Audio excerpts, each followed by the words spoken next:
The federal government has initiated a move to harmonize education data in Nigeria by creating a unified platform for all critical education-related information. This effort is aimed at addressing challenges in the education sector and enhancing decision-making processes.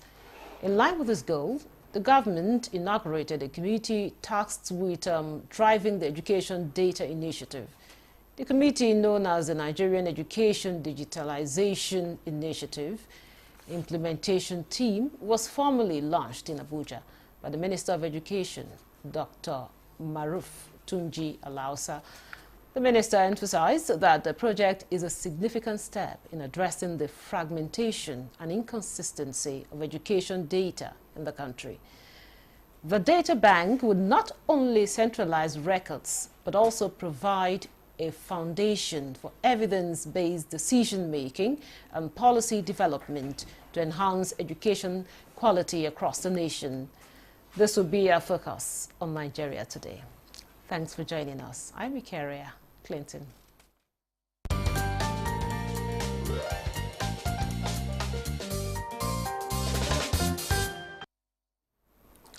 With me in the studio is Dr. Niro Oyekale.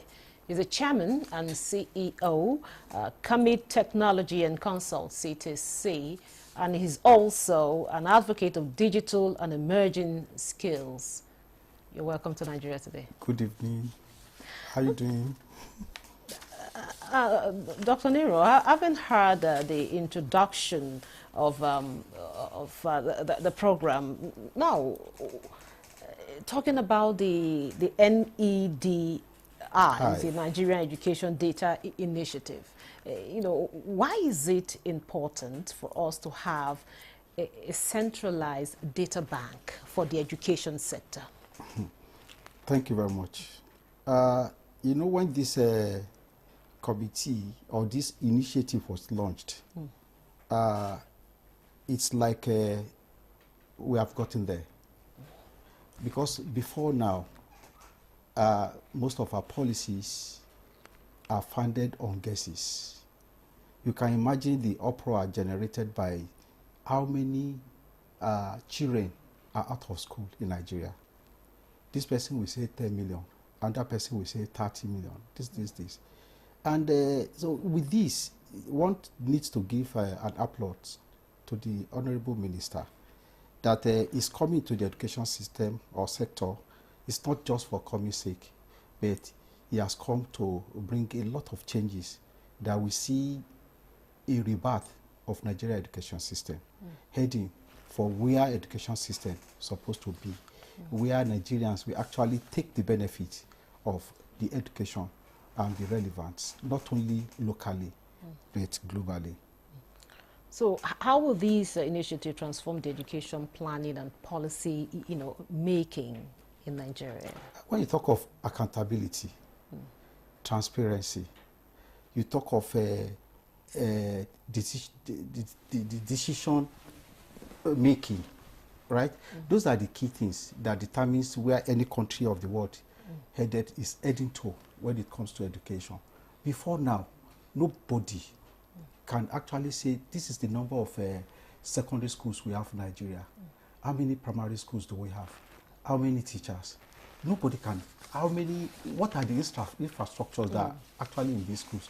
Nobody can ever think of that. And it will continue to be a difficult task for any decision to be actually taken to ensure that things are actually put in place to ensure that the education system of Nigeria actually deliver to the citizens what we deserve. Come to talk of it, the teachers to student ratio should be a fraction. But in Zamfara State, you go there now, the teachers to student ratio is different from what is obtainable in some other states. So how do you want to make plans to ensure that the Nigerian citizens or pupils or students actually have the right resources allotted to them or allocated to them to be able to ensure that at the end of the day, we have a very standard education system that our product will be able to align with what is obtainable elsewhere in the world. So it's a good thing. It's a welcome idea, and I believe all Nigerians should actually give the minister a thumb up, and that the renewed hope promised by Mr. President is actually coming to be. Another issue I'd also want you to talk about is, of course, for us to have a centralized data bank, we have to gather this data. Yes. Now, what will be the barriers, or what are the possible barriers in trying to get accurate data this time around? Because, sincerely speaking, it is usually the Nigeria, problems.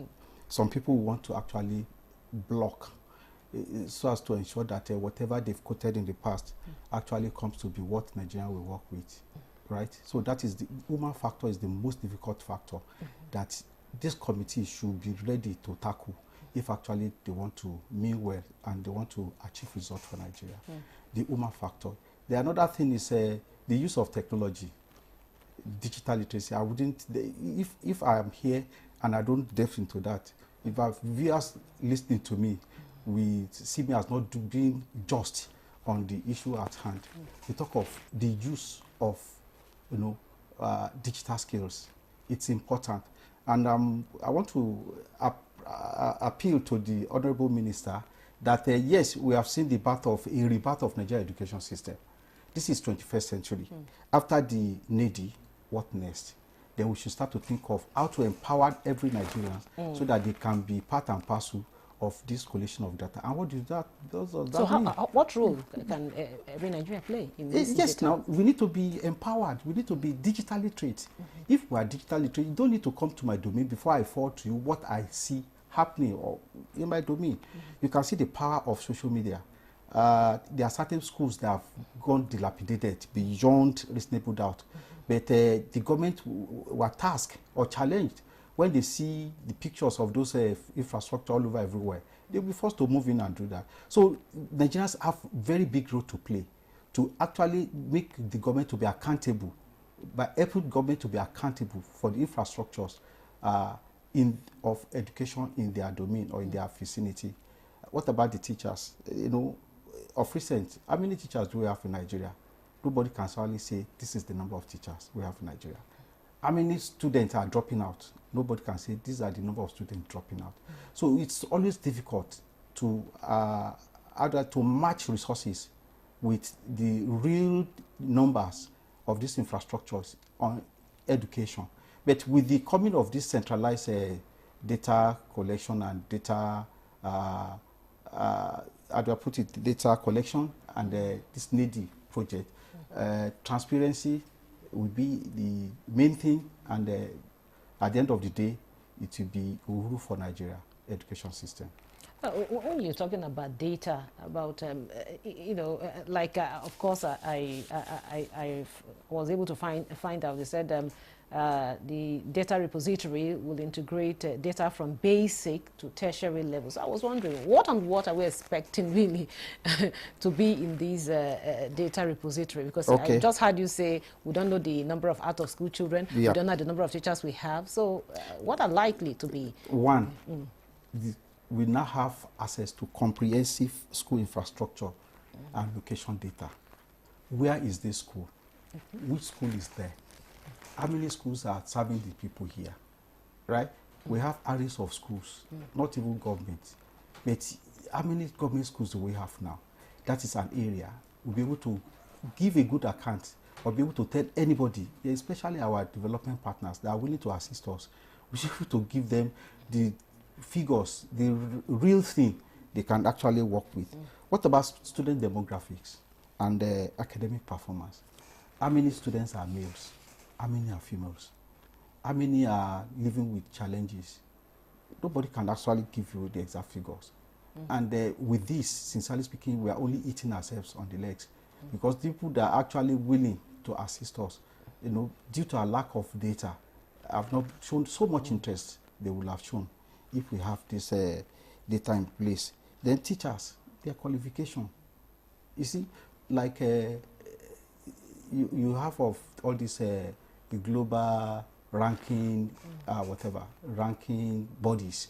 They are ranking Nigerian universities, ranking them as this. When they get to their, when they get to their website, it's like empty. How many students have you graduated in the past? Nobody can actually tell that. So these are some of the things that repository will actually take account of. What about, yes, we know the number of our tertiary institutions. Yes, we are doing well in that area.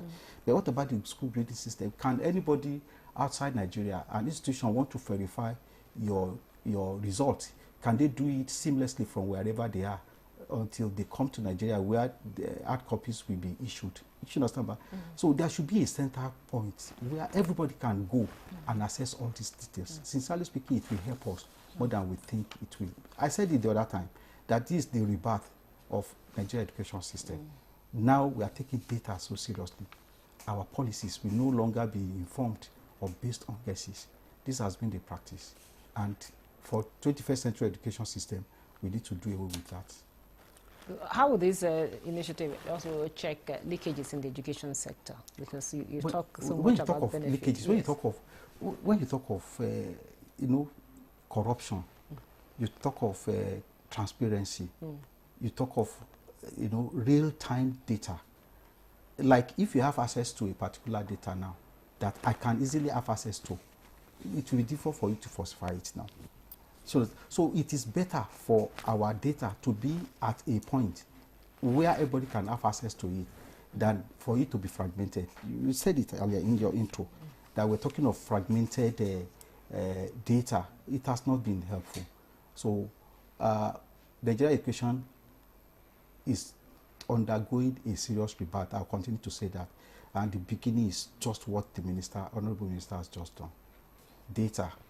Data is the solution to all problems that anybody might want to encounter in any sector in 21st century. So it will be easy for somebody, if maybe want to study masters outside the country or elsewhere, they can easily go to and get your transcript without... Of course. You understand? With a code, you access it. So you don't need to lose your sleep, fear any foe, that because of this person does not like my face, so I may encounter problem in getting my transcript. Everything will be in that repository. Somebody will be in charge, or some people will be in charge, and it will be a good thing for Nigeria. I said it. This is the rebirth, and I'm happy to be alive, seeing this happening to my country.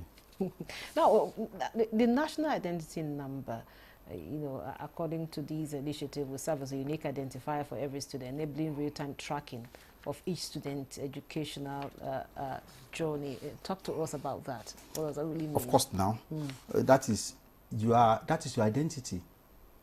So with just that NIN key in, pam, everything about you is downloaded, is feasible. So you cannot alter it. Not even your age, nothing. Do you understand? So it will be easy for us to be able to monitor somebody, not only from primary one, from birth, to when that person becomes somebody or becomes an expert, but for the education system from start to finish. That is for those that are just being born now. Of course, being born. You have your NIN, of course. Yes. So with that, you can be tracked, right?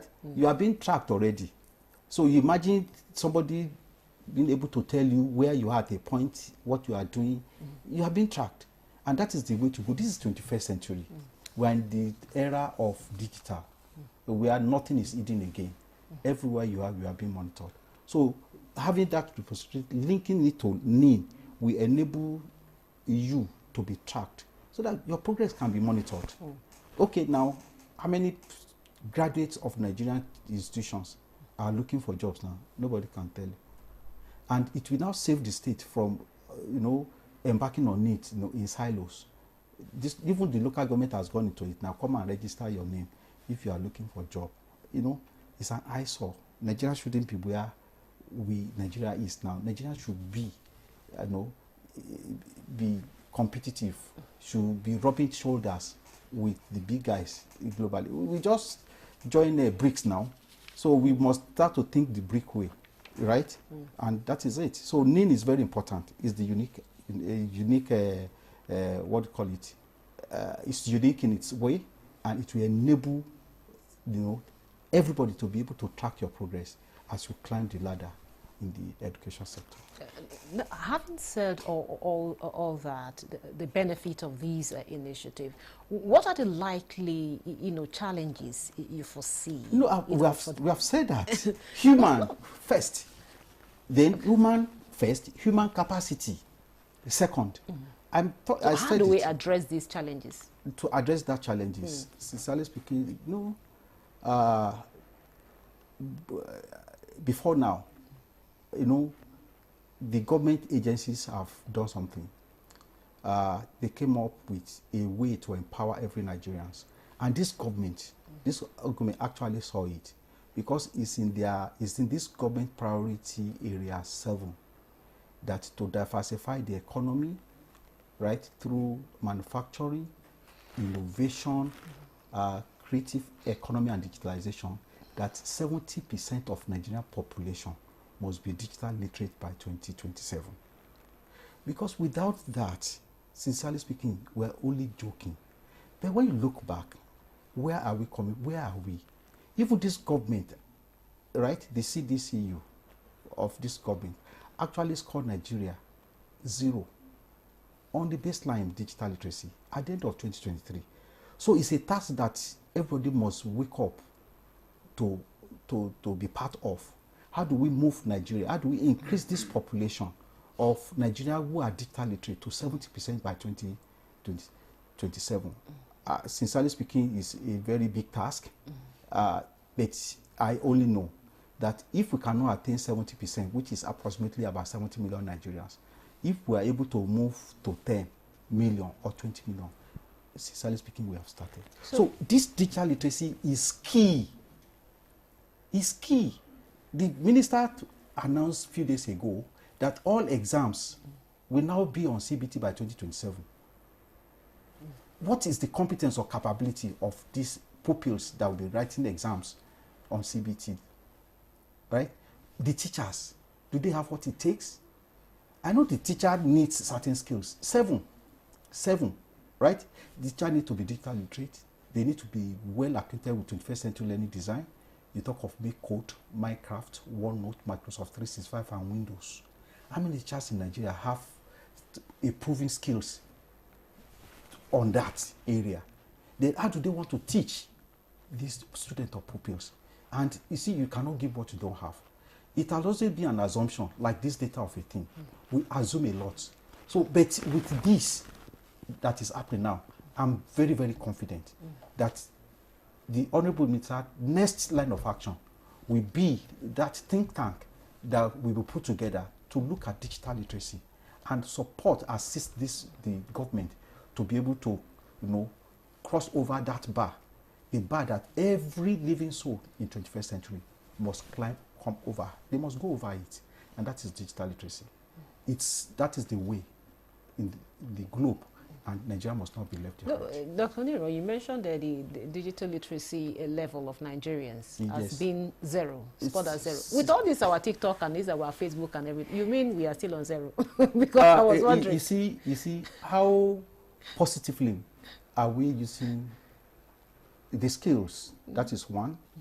Number 2, how many people have proven they have recognized or globally standardized metrics, right?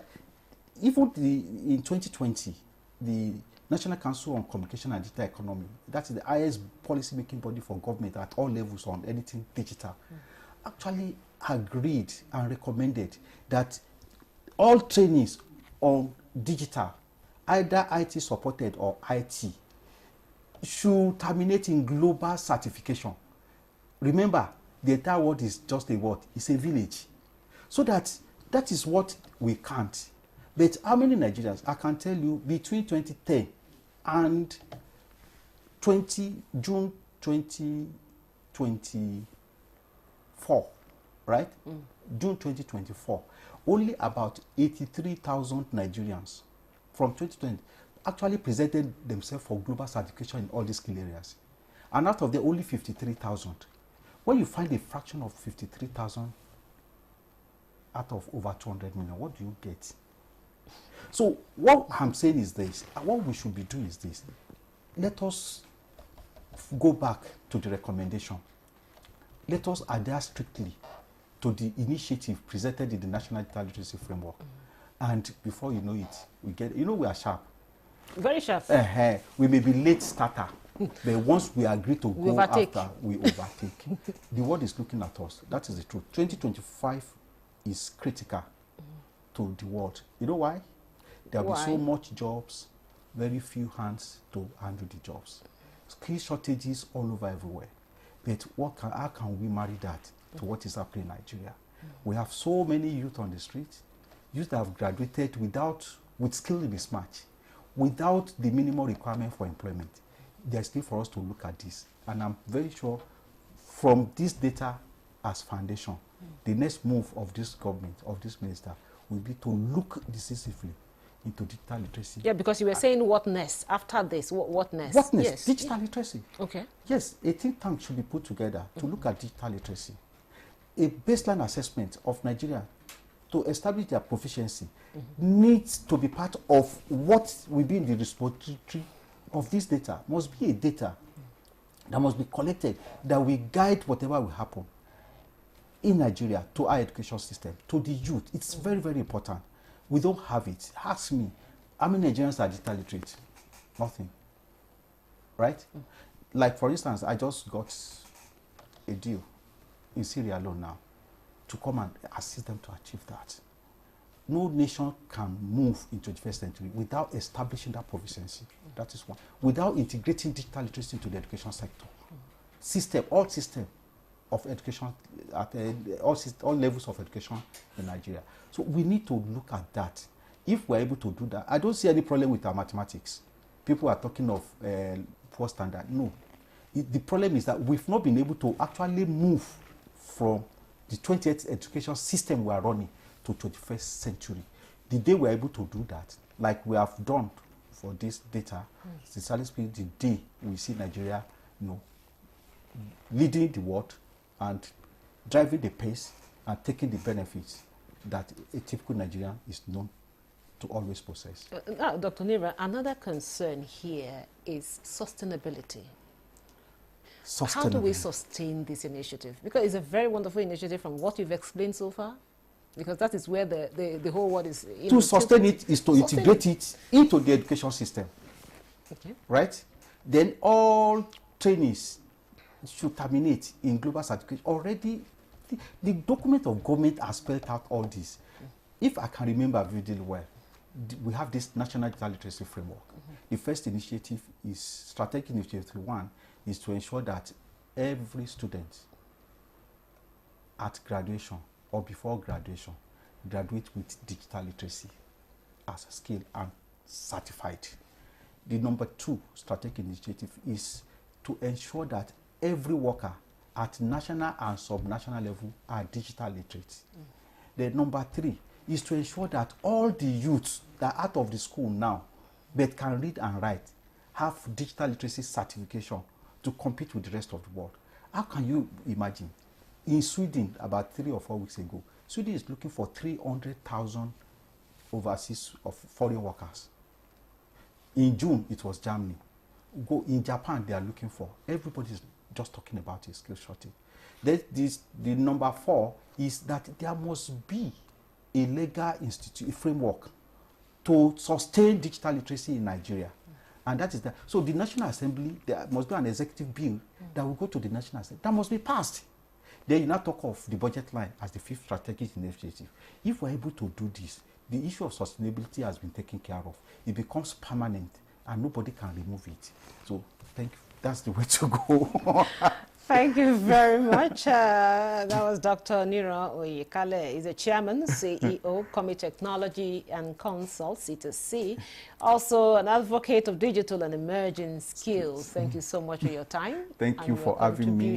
I'll be willing to come back again to talk more, because there are more to talk about. Well, of course, there are we more need to educate ourselves and educate Nigerians. Exactly. And thank you for being part of the program. Remember, Nigeria Today airs every weekday at 7:30 p.m. on NTA News 24. You can also check out this episode and others on www.youtube.com/NTA News 24 Hub. I'm Ikaria Clinton. Goodbye.